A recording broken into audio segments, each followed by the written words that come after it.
अयोध्या नगरी में वीरकेतु नाम का राजा राज करता था। उसके राज्य में रत्नदत्त नाम का एक साहूकार था, जिसके रत्नवती नाम की एक लड़की थी।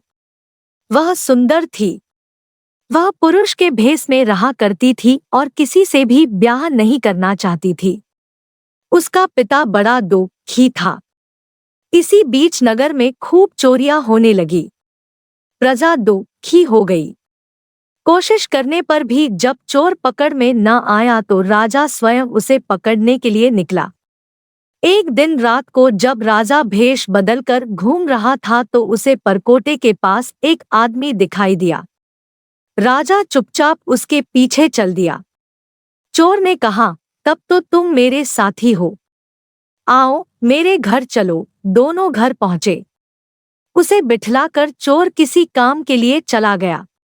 इसी बीच उसकी दासी आई और बोली, तुम यहाँ क्यों आए हो? चोर तुम्हें मार डालेगा, भाग जाओ। राजा ने ऐसा ही किया।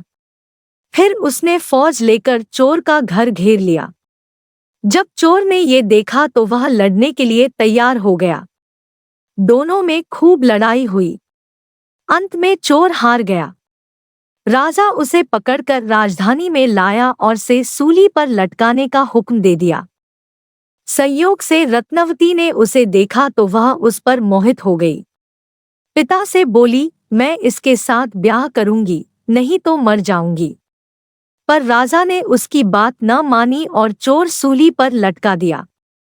सूली पर लटकने से पहले चोर पहले तो बहुत रोया, फिर खूब हंसा।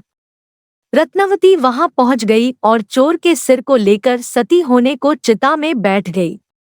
उसी समय देवी ने आकाशवाणी की, मैं तेरी पतिभक्ति से प्रसन्न हूँ, जो चाहे सो मांग। रत्नवती ने कहा, मेरे पिता के कोई पुत्र नहीं है, सो वर दीजिए कि उनसे 100 पुत्र हो। देवी प्रकट होकर बोली, यही होगा। और कुछ मांगो। वह बोली, मेरे पति जीवित हो जाएं। देवी ने उसे जीवित कर दिया। दोनों का विवाह हो गया। राजा को जब यह मालूम हुआ तो उन्होंने चोर को अपना सेनापति बना लिया। इतनी कहानी सुनाकर बेताल ने पूछा, हे राजन, यह बताओ कि सूली पर लटकने से पहले चोर क्यों तो जोर जोर से रोया और फिर क्यों हंसते हंसते मर गया? राजा ने कहा, रोया तो इसलिए कि वह राजा रत्नदत्त का कुछ भी भला न कर सकेगा। हंसा इसलिए कि रत्नवती बड़े बड़े राजाओं और धनिकों को छोड़कर उस पर मुग्ध होकर मरने को तैयार हो गई।